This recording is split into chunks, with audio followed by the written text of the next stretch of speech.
evening, everybody. Good to see you.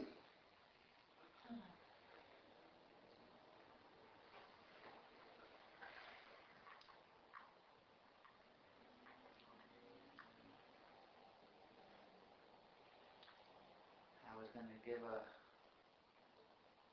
brief talk about donations and valuing the work and supply, but nobody here needs to hear that one tonight, so we won't do that. So we're wide open for anything anybody wants to talk about or ask about. Well, we can sit in the silence. It is quieter here on Tuesday nights than other nights. I wonder if that's because we all come together at the same time and get focused right away rather than wandering in, or what that is, because it certainly is true that it's quiet.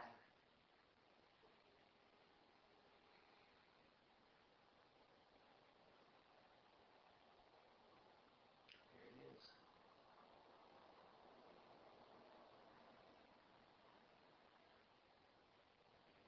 Do you all feel the? Can you feel that silence? Can you feel that presence that's behind everything that's here, that's even behind the consciousness with which we're aware of it?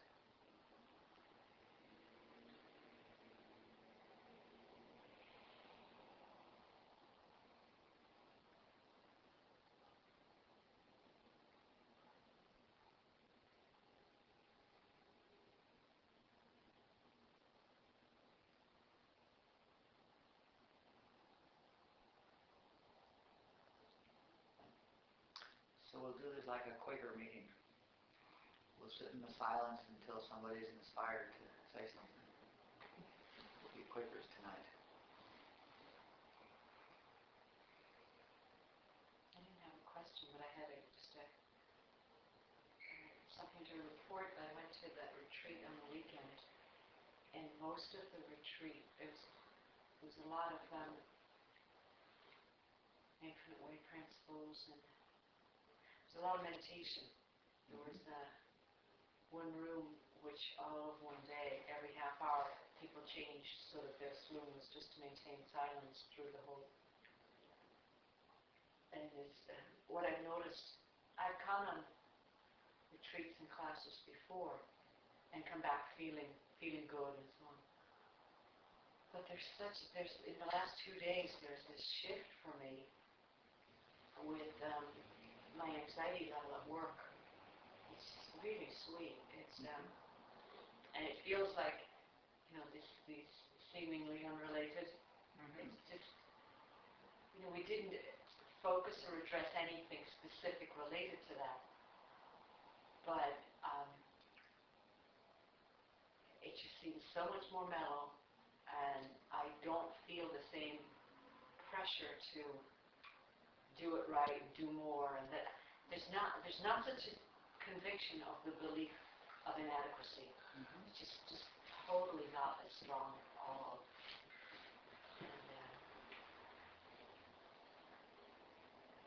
And I didn't know what way that would show up after being there. There's a lot of silence. Mm-hmm. You never do know, but if you go to a class that's high, whether it's a talking class or a meditation class or whatever, if you get lifted, then you change. In being lifted, your consciousness changes, and you never go back to where you started from. It's possible to ever go back all the way to where you started from. And of course, if your consciousness changes, the picture has to change, and it probably would express in a totally different way for everybody that was there, but I expect that everybody who's conscious and alert to it had some experience, has some change in their life. If they got lifted, then the picture must change. If the consciousness changes, what we see has to change if the content of our consciousness changes. That's cool. That just means it was a good class. I've spent the last 2 days having awarenesses at work of other times where that situation would have really caused me anxiety, and knowing it was silly.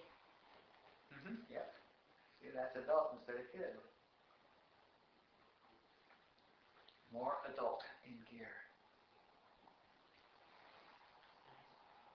So that's a good thing to have more adult in gear? In our use of the word, yeah. The way we use adult in the workshops here is the amount of awareness of the presence of God you have in the moment. And so adult really translates as your spiritual consciousness. And when we talk about kid, it really translates as your human consciousness. So when you got kid in gear, you're linked into the human consciousness, and everything is based in fear. And when you've got adult in gear, what we call adult in gear, then you're in spiritual consciousness, and you're in God consciousness, and everything's based in love. And it's a totally different experience. And the people around you will behave totally differently to you, depending on where you're at. If you're in kid, you're going to get all your anxieties will come true. And if you're an adult, if you're in God consciousness, then you're seeing the God in people, and they will be aware of the presence, subliminally mostly, but they will be aware of the presence of God just because by being close to you, and they'll treat you totally differently. Even if they don't have an awareness of the same practices or sense of consciousness that I have, or just this experience here and thinking about this, just something else that, I don't know, I carry with me, or the presence of something that surrounds me, the God presence that surrounds me, I kind of emit that. Absolutely. Absolutely.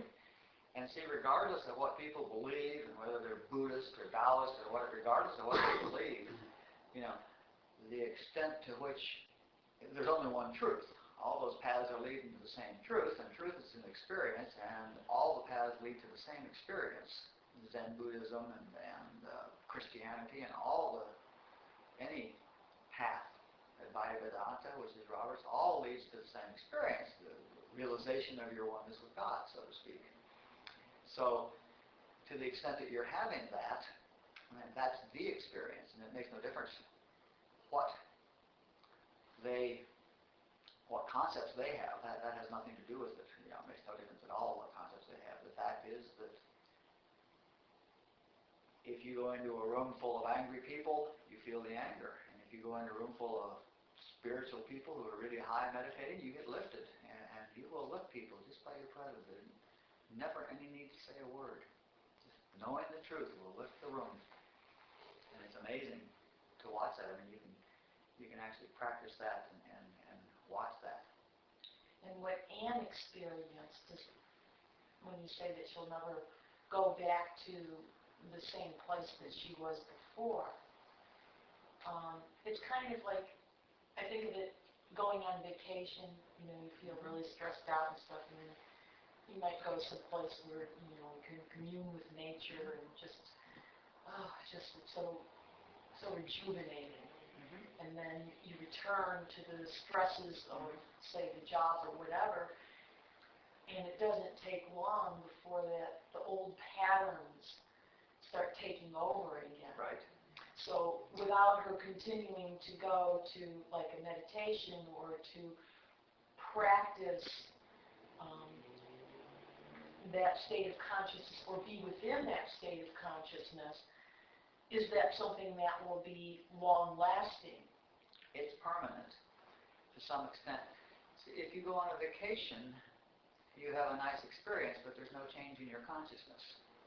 You're no longer confronted with the things that are causing stress, and you're now confronted with things that are relaxing, but there's no fundamental change in your consciousness, which is to say your beliefs are the same. And so what you experience will be the same.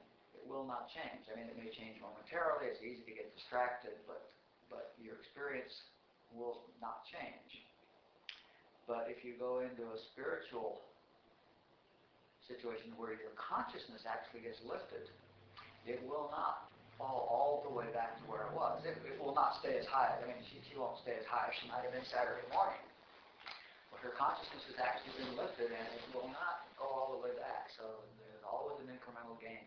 There's in fact, an incremental gain from every meditation you do. It may not be realizable. It may not be measurable or markable over any short period of time, but 6 months down the pipe, you'll notice your life's different, and you'll have no explanation for that at all. You know, same job, same people, same house, same career, same husband, same yada yada yada yada yada, and there's a lot more peace in your life, and that's because it does work cumulatively. Okay, in what way do say drugs alter what today? I mean, like the psychotropic drugs or certain drugs that people take in order to cope with the stresses that, doctors, psychiatrists, whatever, might prescribe. In what way does that cause a person to feel more calm or be able to not have as many buttons pushed? Well, I can't speak about it chemically, but it's an anesthetic. And it's a way to avoid doing the work that the discomfort was trying to trigger you into doing. It's a way to avoid growing spiritually. Pain is a message. Physical pain is a message that you probably need to get your knee looked at, or your ankle looked at, or your head looked at, or something. And then there's physical pain. There's a reason for it. It's often telling you that you're not taking care of some aspect of your physical body. And similarly, stress or any psychological pain or any of those sorts of things are a warning that you're not understanding, that you need to do some spiritual growth. You need to learn to go within and resolve. See, that's all human consciousness, and it's all based in lies. That there isn't enough, and that I got to do this, and that I'm not good enough, and the two basic spiritual lies that everybody lies about the time they're two. One, I'm not good enough, and two, I can do something about it.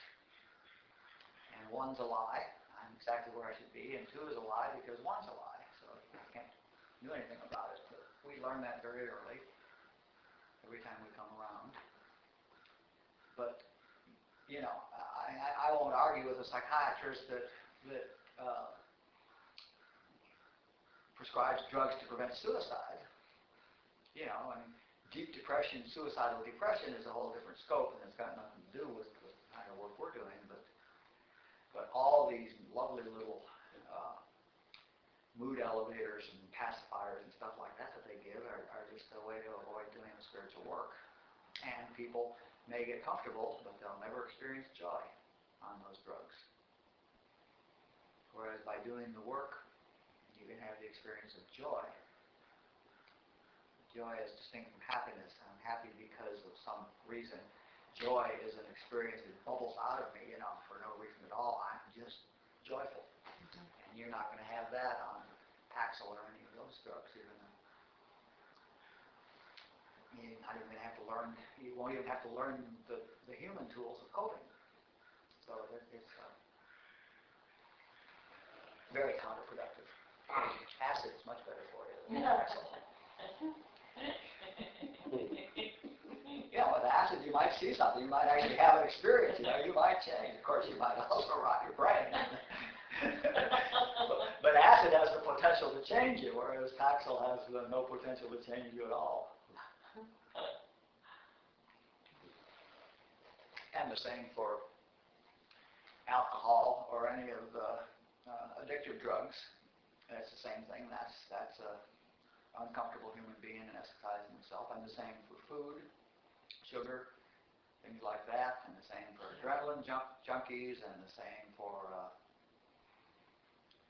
sex addicts, sex and love addicts, and the same for A-type power people.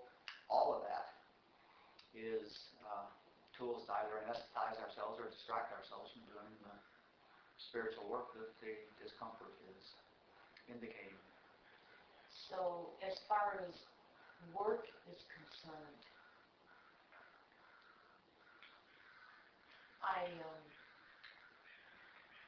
the purpose of me going through this consciousness,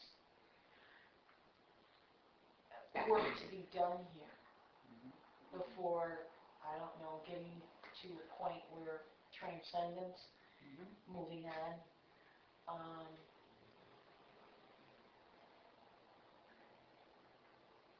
When you still look at this as being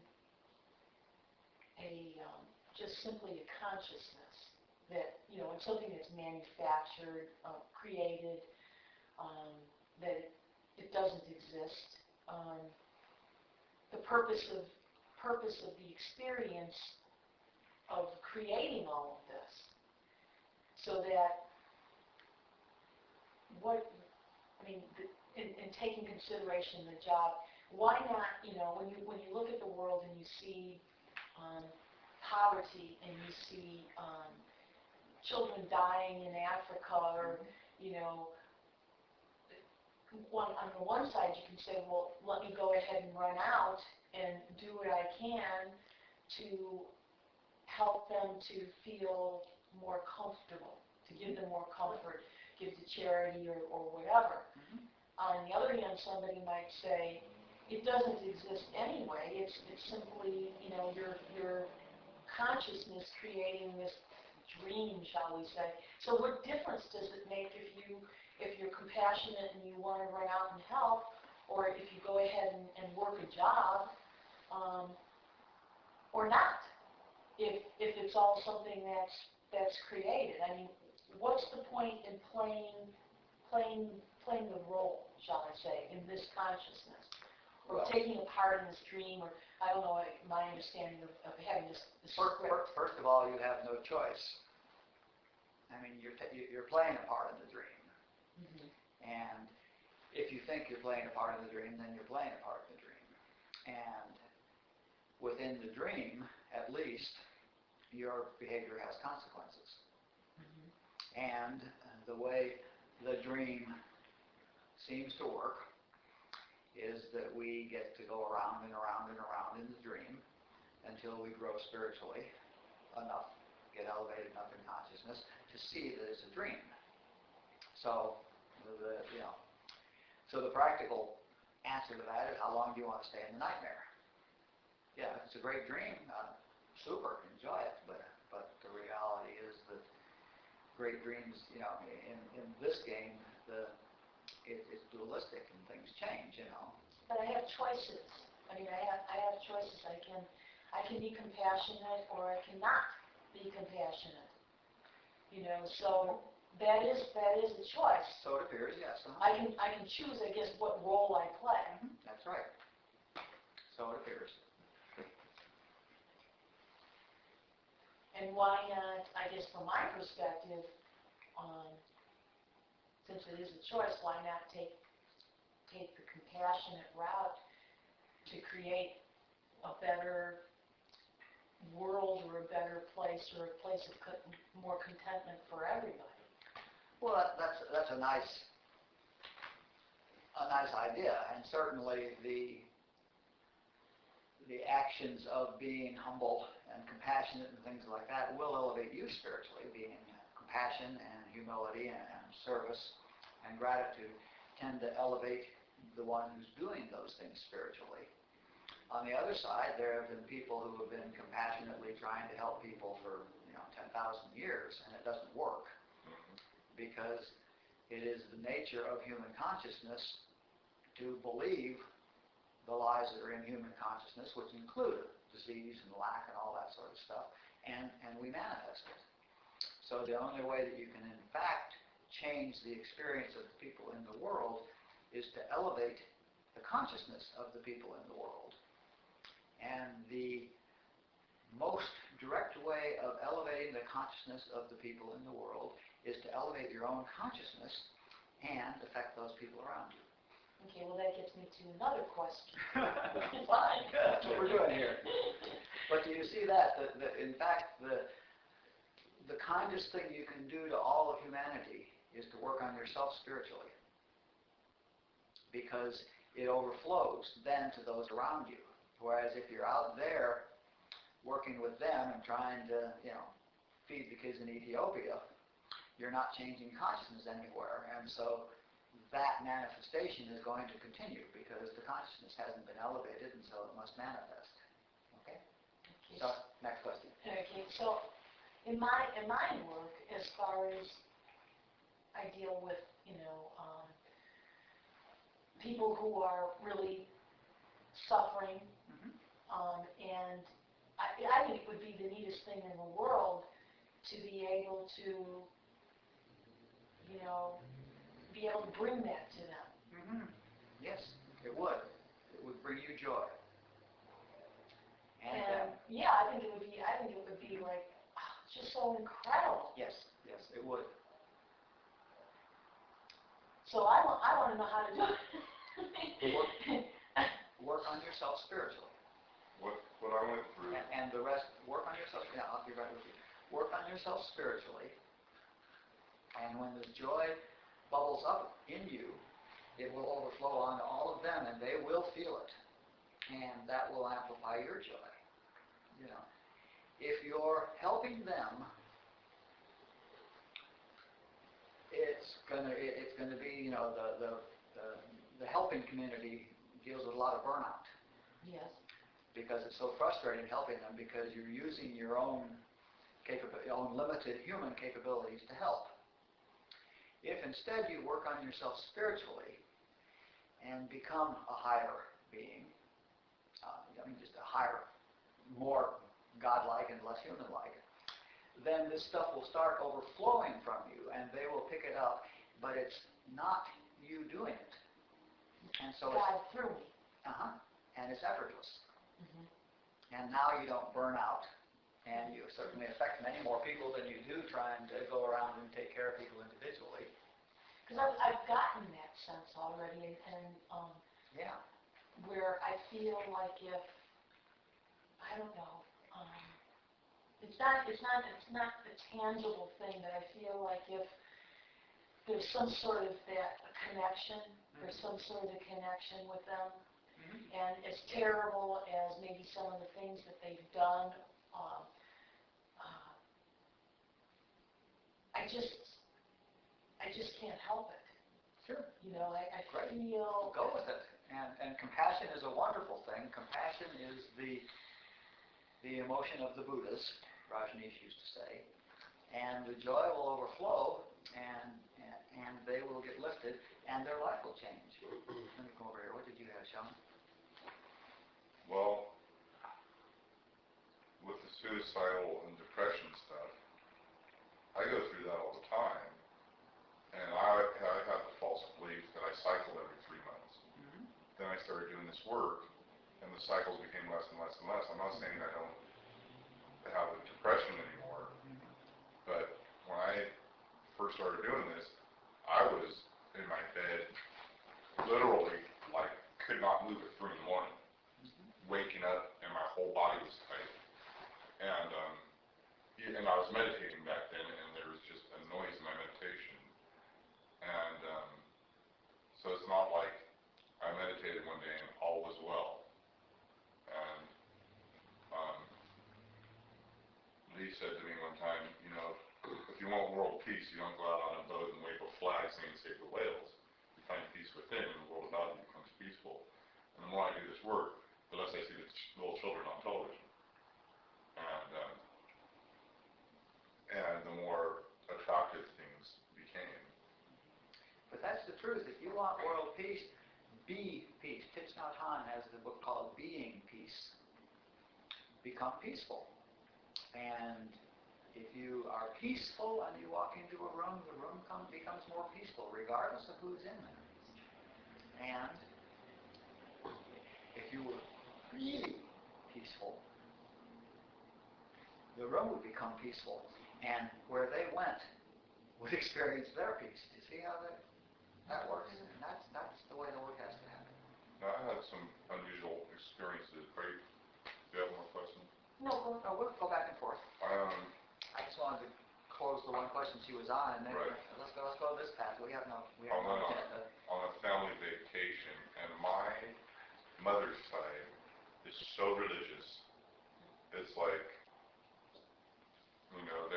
they're better. I don't know, but my perception was all skewed because it always is. But I go in there, and they are Christian, Pennsylvania Dutch Christians. I just found out. So I'm sitting in there, and so my mom's script is she will never be heard. So we're doing this thing where all the aunts and uncles are like, we're all getting up there and singing, or we're telling a story or something. So my mom gets up there and everyone starts talking while she's talking. So I'm like sitting there going, oh, okay, they're just reading their script, and that's nice. I didn't think that's nice. I was just like, oh, okay, this is actually confirming, what I believe, which doesn't mean anything. Not that it confirms anything. It's just. So then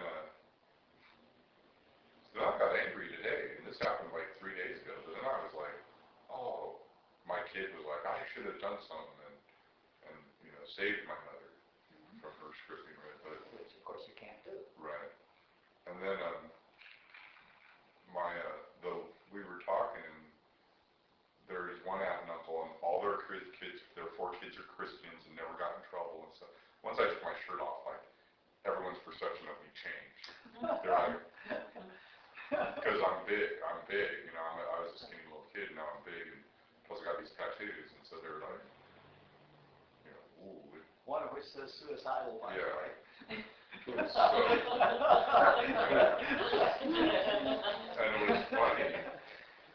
it was funny that they were, but they would sit, the two that are really, kind of their kids, they had like some of my aunts and uncles got along with me well because they had troubled children, but these ones were just like,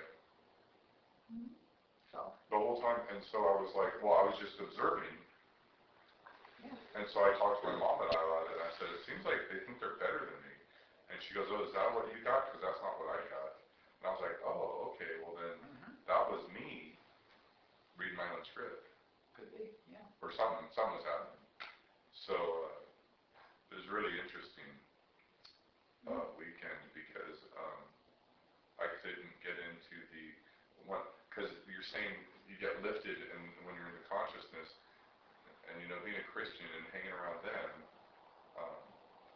my one cousin starts reading about Jesus and he's being crucified and he starts crying, and I'm like, oh, dude. But being Christian is not necessarily, don't confuse being Christian with having consciousness. Right, that's what I'm or Buddhist or Jewish or anything else. It's all the same. The fact that people are reading scriptures doesn't have anything to do with consciousness. Right. So. The holy rollery they are, the worse it is. I was brought up in East Tennessee, and the East Tennessee Baptists are brutal. Right.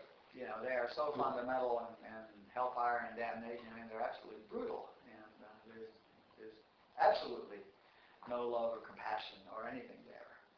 All there is righteous indignation with the fact that humans are human. So don't confuse backwards collars or anything with consciousness. Right.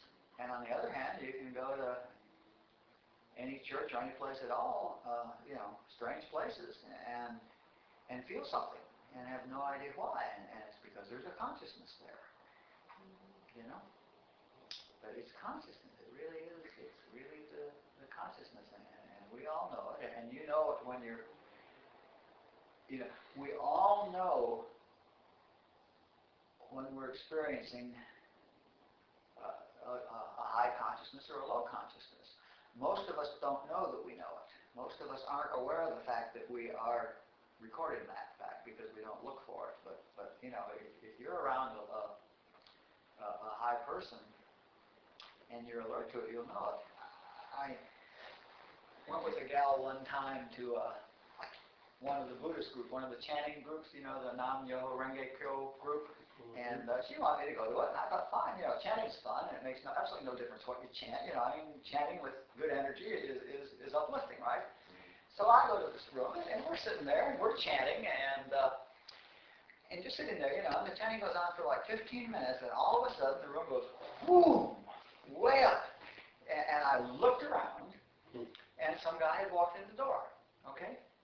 And wow, it was just, that's the kind of thing you can tell if you're paying attention to it. And sure enough, he was the guy that they were killing time for 15 or 20 minutes for, waiting for him to come, and he's a big daddy Nam Myoho Renge Kyo guy, and has been doing this shit for 35 years. And boy, you can tell it. And, and I said, oh, okay, this guy's been doing it for 35 years, and I can tell it when he walks in the door, the room just gets lifted. And I said, wow, this stuff works. So now I know what I need to know about the group and everything, but you can feel it if you're alert to it. I always know when somebody's really clear. I just know it immediately. And interestingly enough, if I don't know it, they aren't. I also know that. I know a lot of people who are highly touted who haven't got anything going for them except, extensive, comprehensive knowledge and understanding, but no experience. And there are some people who are really quiet, who have the experience. And you can tell. Barbara said something nice on a tape, and she said something about seekers. Mm-hmm. She said she told the group in her class, she said, we're not seekers anymore. She said, we're finders. Mm-hmm. Yeah. She said, what did she say? When you're looking for the golden door, when you find it, you're a finder. Mm-hmm. You're no longer a seeker. And Right. that just sounded wonderful. Yep. And that's true. She said, there's no need to look. You don't need any more searching because you have the experience. Mm-hmm. And see, most people are seekers. Well, most people are not consciously on the path, but most people who are consciously on the path are seekers. They're out there looking for the answer. And of course, the fact that they're looking for the answer indicates that they believe they don't have it, which continues to manifest as they're not having it. So seeking is a long part of the path, going from teacher to teacher and teaching to teaching and all that kind of stuff. So if you find someone who has it, then hang with that person and be a finder. And if you recognize the consciousness, hang with that consciousness and be a finder.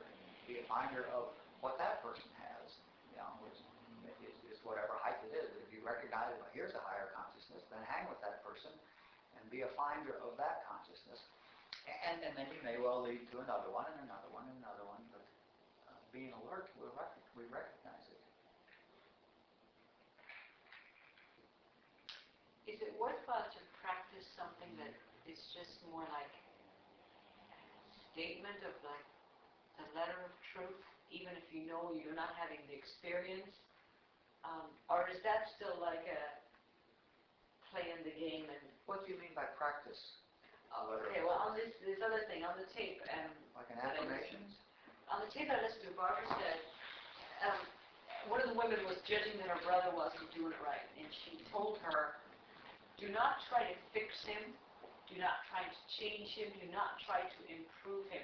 Just remembering that he is God consciousness is all you ever need to know about him. Mm-hmm. Yeah. And I heard that, but she said that's all you ever need to, just remembering that he is all you ever need to know. But there's like saying that, like an intellectual action, and then there's like, knowing it, like there's no need to say a word, I suppose. Right. Mm-hmm. Sure.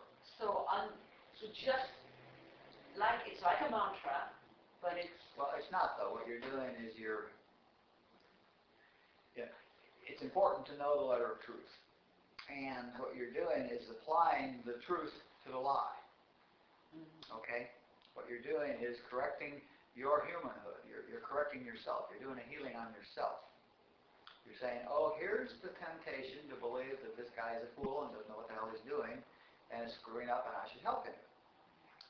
And you say, well, that's the lie. The truth is that he doesn't require my help and that all there is really there is God consciousness and such like. And what you're doing is correcting yourself over and over again. You're eroding the false belief. And that's a positive thing to do. So it's a treatment, but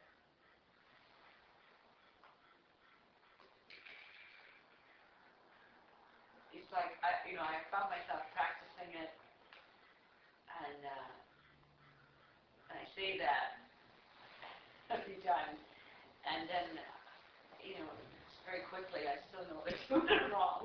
I don't hold that. Sure, your kid doesn't believe it. Right. And that's your human consciousness. And what you get to do is every time the temptation comes up to believe the lie, you tell yourself the truth. Yeah. And what you're doing is pulling yourself up by the bootstrap, trying to elevate yourself into God consciousness. I've done that over and over since I've heard the tape in the last few days, and that might have something to do with work also, because, what was I going to say connected with that? I don't know. Just that statement is just like, it's the ultimate in letting go of everybody to their own experience. Everybody's perfect, they don't have to change a thing. If I really knew that, like nothing would bother me. That's true. Nothing. That's true. If you really knew that, there wouldn't be a you, in fact. And even practicing it and doing the statement is a lot more comfortable place. Yes, it is. Because it's removing me from being attached to feeling like they're there and they're not right, and it separates again. And you got to do something, and it's your own separation. Yeah, exactly. Yeah. It's like there's KFUC and KGOD, God consciousness and human consciousness, and it's like there's a spring on it. And if you let go of it, it snaps over to KFUC. So you got to keep turning it over and turning it over and turning it over to KGOD until eventually it stays there. But you got to wear down. You got to wear down the spring, because the default is to snap back to KFUC and listen to human consciousness, because we've been doing that for so many lifetimes. So the default is to drop back. Yeah. Well, that's my.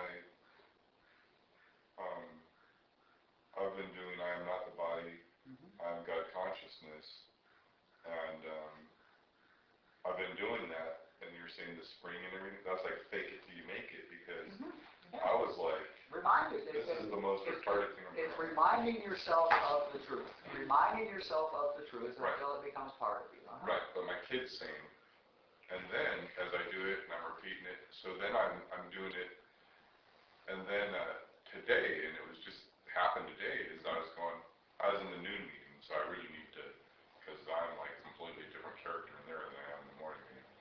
Worse. So, because he goes, so I'm saying, I'm not the body, I'm God consciousness.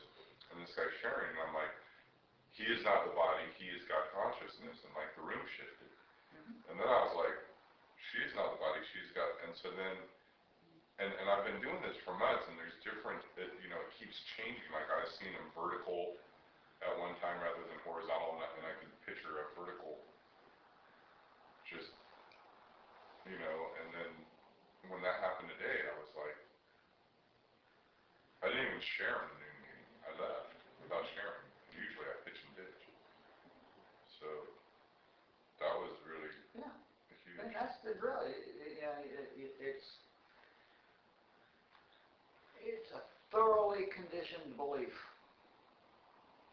that people are screwing up and should be this and should be that, and according to whatever our conditioning is, they should be more this way, right? And it's a thoroughly conditioned belief.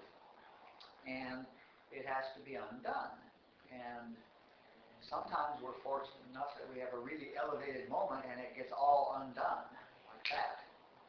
And sometimes it's a matter of grinding away and grinding away and grinding away and tearing it down little bit by little bit, That was the day.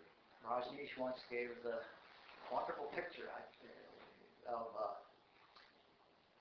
a block of granite that was, this can't be right, I think he said a cubic mile on a side, a cubic mile block of granite. And the process of tearing down the old beliefs is, imagine a dove flying by trailing a silk scarf and flying across it, dragging the scarf. And that's this lifetime. A little slow, but still, I mean, it's like, over and over and over again, you're dragging this silk scarf across the granite conditioning. But sometimes there's sometimes you have a very elevated moment, and lightning strikes, and the block of granite gets cracked, split in half. This happens sometimes. Sometimes there are moments of clarity which just destroy any possibility of believing the old idea. And it's funny because I have experienced truths that are so true that there has never been, since the experience, any doubt that that was the truth. Although I have descended from that high place to where I am seeing the opposite, okay?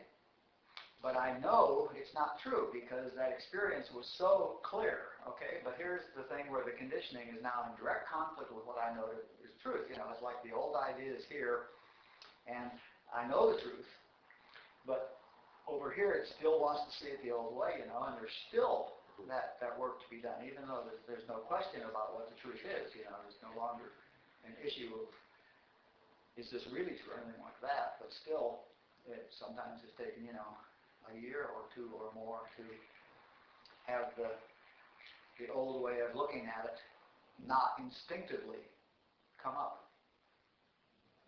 Okay, what did you have, Greg? Yeah, I had a very interesting experience the last couple of days, and it reminded me of that and the living in two worlds aspect. My life's been pretty calm in a lot of ways lately.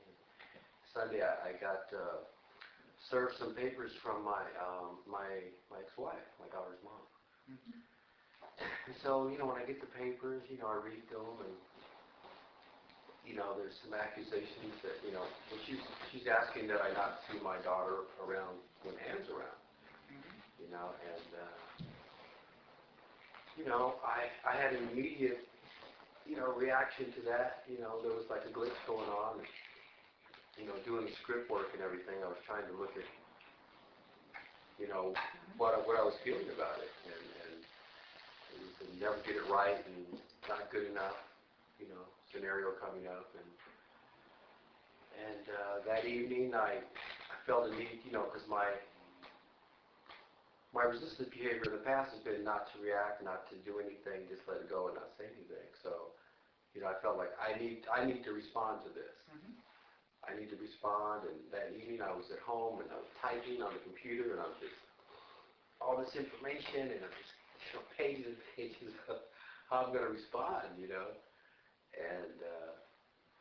it was just really interesting because in between doing that, I try to go, okay, let's get spiritual about this, let's pray for her, let's meditate, try to get some adulting gear, because it felt like total kid. Having to react that way. And I went from that whole process of wanting to respond, and I have to take care of myself, and I have to defend myself, and, my rights and the whole thing, to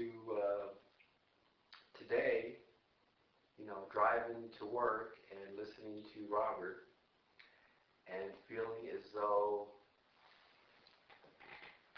I don't need to do a thing. There's nothing to defend. You know what I mean? And there's nothing to say. There's no need to respond to those accusations other than show up in court. You know what I mean? So I went from that to, within a day, my whole state of awareness and my desire to handle that situation has changed. Cool. And it totally felt like being in two worlds. I felt Sure. drama going on. I even wanted to protect Ann's kid. I didn't want to tell her, you know, the accusations and not have a script go on for her. And I was like, well, don't tell her, and she'll be hurt. And, you know, I can't. You know what I mean? That's rather arrogant to take care of her. No, it is. You know. So, Deciding what she can handle. I recognize that. That used to be me. yeah. I would edit, what I would tell you because of my understanding that you wouldn't be able to handle it. Can you imagine any more arrogant than that, than knowing what you can handle? I even told her that. I said, you know what? And the interesting part for me was that what I said to Greg was that the idea that he could, that somebody could can prevent someone's script being read. Mm-hmm. Like, we can't do that. If I think I won't share this, if I'm trying to protect someone from their script being read, it's like I'm thinking I have that much power. Right. Mm-hmm. Yeah. Oh yeah. That's just what struck It me. can't happen. What was going on with me with all that? Do you have any Script. Okay. Yeah. You were feeling threatened. You're afraid you're going to lose something you wanted. Right. Yeah. I mean, that's invariably the problem is that, that was a human reaction. Right. It was a human threat and a human reaction, and which is, of course, based in fear. You're going to get something you don't want, or not get something you do want, or lose something you have, or, and all the standard human stuff. Attachment to human needs, desires, and consciousness. Mm-hmm. Yeah.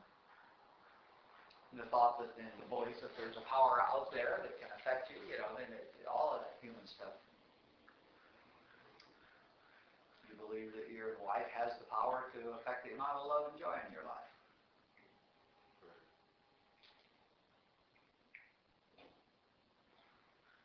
And it doesn't hurt to get on your computer and write page after page after page of stuff, but you're never going to solve the problem at the level of the problem. The correct solution is the one you were led to, which is to get above the problem and see that it can't happen. Right. See that it's not true, and then let it unfold. But there was some freedom in the writing, just to kind of like letting it go. Sure. Too. Mm-hmm. Yeah. But that was kid writing. Yeah. That was getting it expressed. Well, what about the concept of listening to Robert today and feeling as though there's nothing to respond to? Mm-hmm. What is that about? Well, I didn't have your experience, but it certainly is a true statement. Robert's real clear that, Robert sees that there's nothing that requires a response.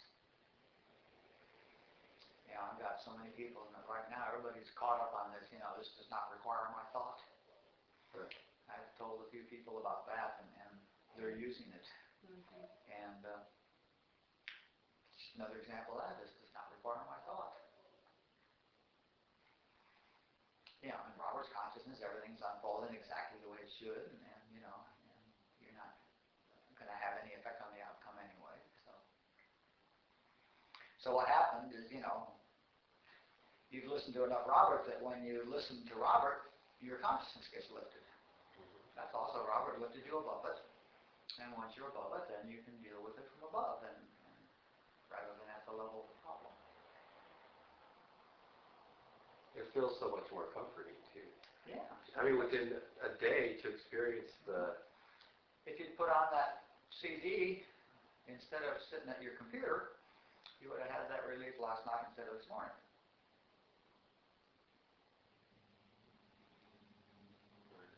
When you first felt the discomfort here and said, gee, I don't want to feel this, and you could have put on a Robert CD right then and gotten lifted. Because the consciousness is there. Robert will lift you.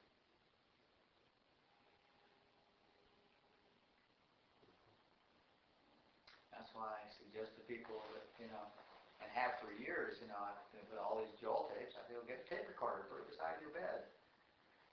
That way when you wake up at 3 in the morning, and you're, like Sean was saying, you wake up at 3 in the morning, which is the time when the whole world feels, the lowest, your bodily functions are the lowest, and your psychic functions are the lowest, and you're just way open to human consciousness, and all your worries and fears will start materializing at 2 or 3 or 4 in the morning. That's a great time for that stuff to happen. And you just reach over and flip on the tape recorder. Start listening to Joel. Or if you've been listening to Joel for a while, then enough that you have some experience of that consciousness, then, 5 minutes of Joel tape will lift you right out of it. And Robert especially, or any master. Anybody who knows truth and is speaking truth, if you've heard enough of them to attune yourself to their consciousness, then they'll lift you right out of it. There's absolutely no reason to stay in human consciousness any longer than you want to. So a script event is something that is a reaction to human consciousness? Is that A script event, by script what we mean is that we all have inside of us certain beliefs that terrify us, like, I'll never be good enough, okay? And a script event is when somebody demonstrates to us that we're not good enough. comes in and kind of proves what you already believe about yourself? And the thing is, the deal is that since you believe it, you're going to manifest it. And you attract people who will confirm it for you, okay? That's what the script cycle is about. And is that what you refer to when you talk about, like, needles? The needles? A needle is a script reader. Someone, you attract somebody who will read your script. There's script books over there on the thing. You could grab one of those script books and read it. And there's a lot of information there. Without doing the workshop, there's a lot of introductory material there which will talk you through the terminology, because that's the workshops we do here. But that's what it really means, is that each of us have 1 or 2 or 3 core beliefs that we're afraid will happen, because they probably did happen in a previous lifetime and it killed us. And so we're scared to death it's going to happen again, and because we're scared to death that it's going to happen again, it happens again. We attract the people who will do it. And that's what we mean by a script event. And of course, nowadays, it seldom kills us. So Self-fulfilling prophecy, if you want to talk to about psychology. Yeah. It's a self-fulfilling prophecy, exactly. I mean, that's what they're about. Your beliefs manifest, is the way we say it.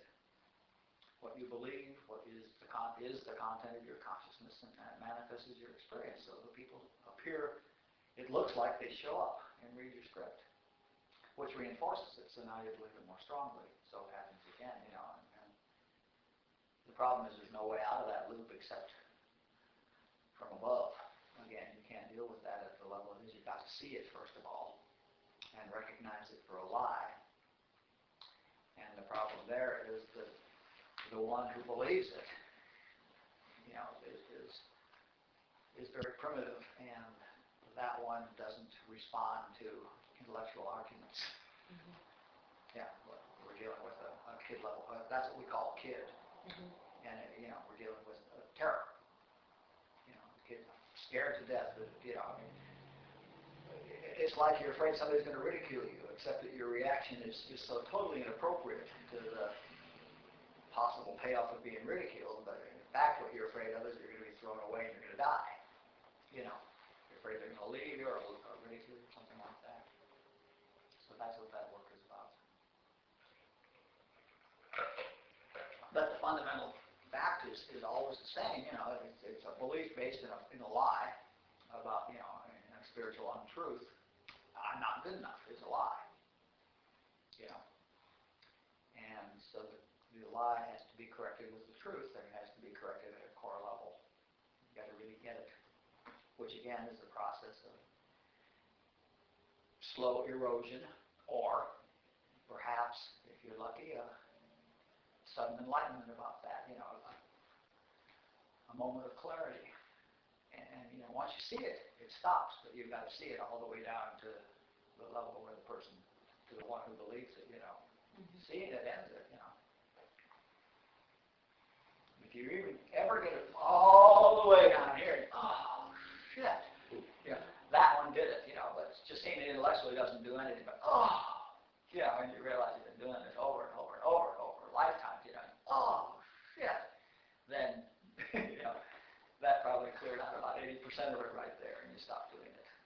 And then you still have sometimes the residual, Robert says that if you've got an electric fan plugged into the wall and you pull out the plug, the fan spins down, you know. The blades don't stop. They spin down, you know, and that's true, but seeing it pulls out the plug. Now you're no longer giving it energy, and if you withdraw your own energy, that was the only energy that was sustaining it. Your beliefs are the only things that are sustaining any of the realities of your life. So if you stop believing it, you withdraw the energy, you know, and now we're waiting for the blades to spin down.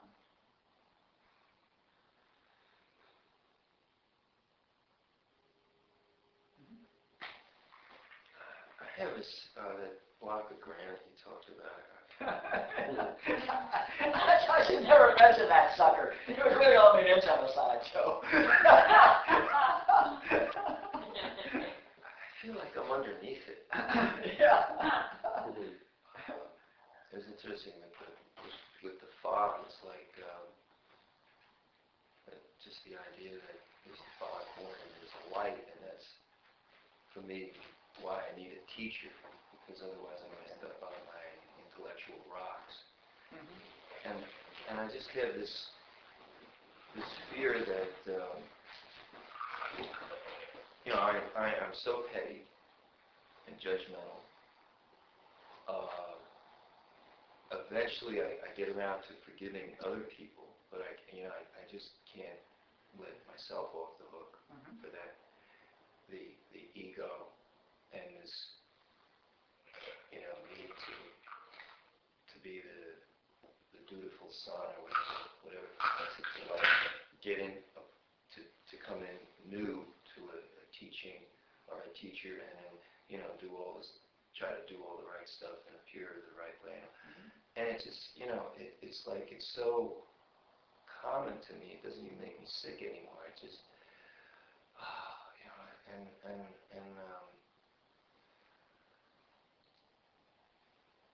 it's like help. It's the catch-22.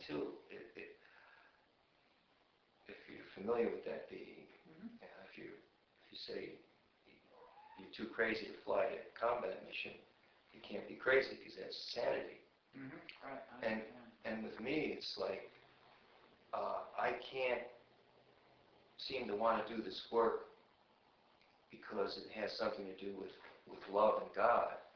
I only want to do this work because it may make me look better, or it may make me a better. It's all about me. And Joel says over and over again, any time, at least that's what I get, any time that it's about you instead of about God. And it's like, I said, well, I wouldn't even know. It's like, that's the block of granite. I can't get off me. I have that, I always have that ulterior motive. When I'm giving the $1 to the guy in the street, I'm like celebrating me. Yeah. I don't, you know, and it's like, when I see true compassion, it's, and all these ideas just, and I listen to Robert, I listen to Joel, and I do it. It's just like my mind just keeps grabbing onto it and reducing it to something the mind can deal with and negate at some point. So that's my catch-22. So I just wanted to say it. Yeah, and of course the game is you're locked in your mind, or not locked, but you're very much in your mind, and very much in judging. You know, we say that, or you know, like in the Zen teaching, they say that, you know, well, seeking enlightenment prevents it, and you know, all the human things, they say prevents it, but nobody starts this work except to improve their own humanhood. You know, I mean, it's pain that drives us to this work typically, and you know, if your life is all working perfectly, you're going to keep doing what you're doing. So we all come here for selfish motives, and that's fine.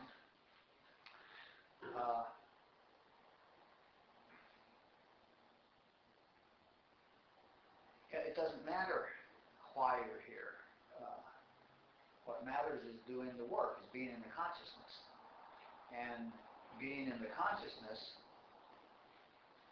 will work, regardless of why you think you're here.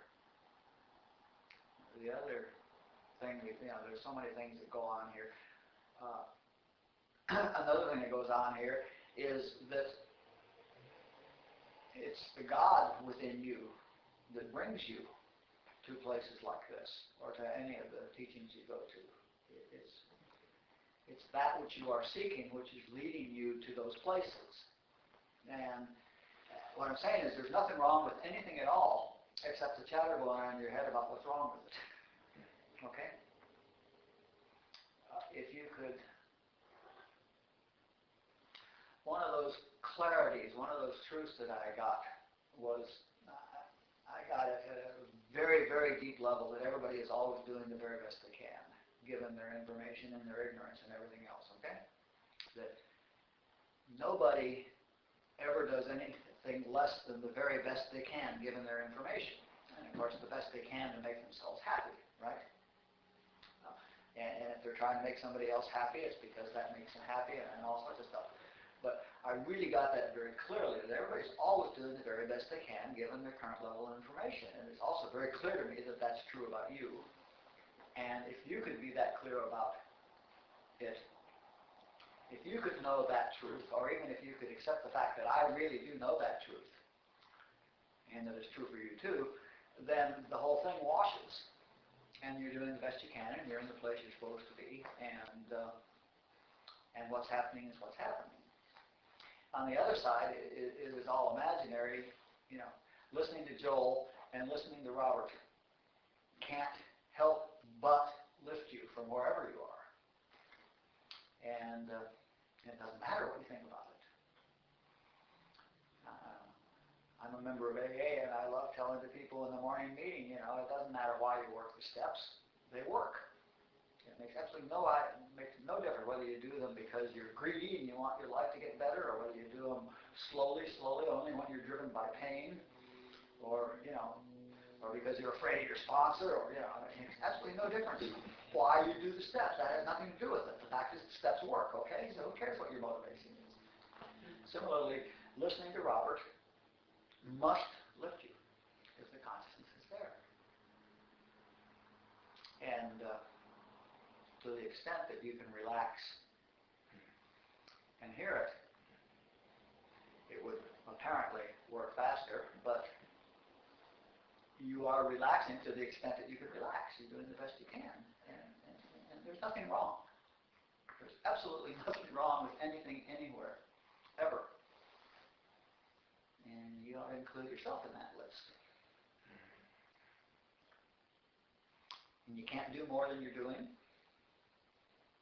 because if you could do more than you were doing, you'd be doing more. And you can't do less than you're doing, because if you could do less than you were doing, you'd probably be doing less. And, the whole thing is just fine. So, And as you elevate to higher levels of transcend, I guess is a better word, maybe, these human-like things that we worry about start to fall away. Absolutely, sure. Mm-hmm. Without any apparent, it's seemingly unrelated. The seemingly unrelated listening to Robert will change your entire life. And it seems to be totally unrelated to any of the stuff that's going on in your life, any of the things you're worrying about. But the fact is that as you get elevated, the things you're worrying about stop being anything to worry about, and the things that are inconsistent with your higher consciousness disappear from your life because you stop manifesting them, and the whole thing changes. It's an inevitable process.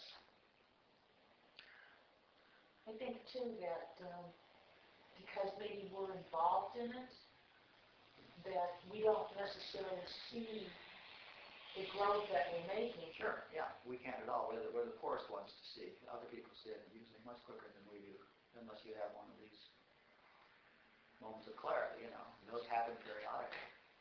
But little clicks and little ahas happening. He'll be sitting there listening to Ryan, and it's so funny. He'll be listening to Robert, and he'll say something, and he'll say, oh, And then if you try to think, what is it that you heard? Nothing you hadn't heard before, and what do you now understand? And the fact is that the words you would use are exactly the same. He said that such and such is true, and you knew that was true. But it's deeper. It's dropped a level, okay? And your consciousness has changed, and the picture will change. That's just how it works. My friend Diane says meditation is blue-collar work. Clock in and clock out. Just show up, clock in and clock out. That's what works. And it really does. And the more time you can spend in higher consciousnesses, and the higher the consciousness that you're spending that time in, the faster it works. It appears. My great blessing was that I got Robert put in my life. I got to spend time with him 3 days a week. I got to hang out with him. In the 7 or 8 years that I was with him, I don't think I asked him 10 questions. Because it didn't matter. The words didn't matter, but just being in the presence, lifts. So whenever you are around anybody and you feel uplifted, stay there. And go back and hang there. And then if you run into somebody that lifts you higher, stay there. Go where you feel uplifted. And that sounds very selfish, and yes it is. And it's the biggest thing you can do for the universe. Because the selfish that it's selfish about is the entire universe. You see, there's only one. The reality is that there's only one, and so lifting myself, I lift the world. Or see the world as lifted.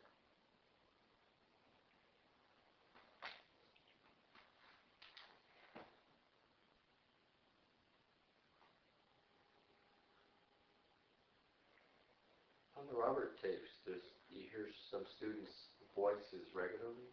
Mm-hmm. Do you still have contact with some of the other students? No. So, I never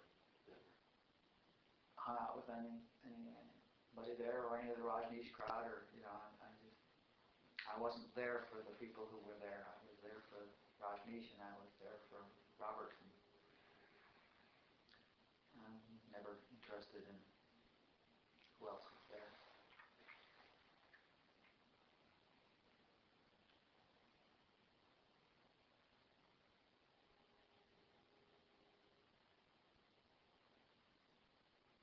Let's be quiet. Sit in this wonderful silence.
Okay, thanks for coming. Love you all.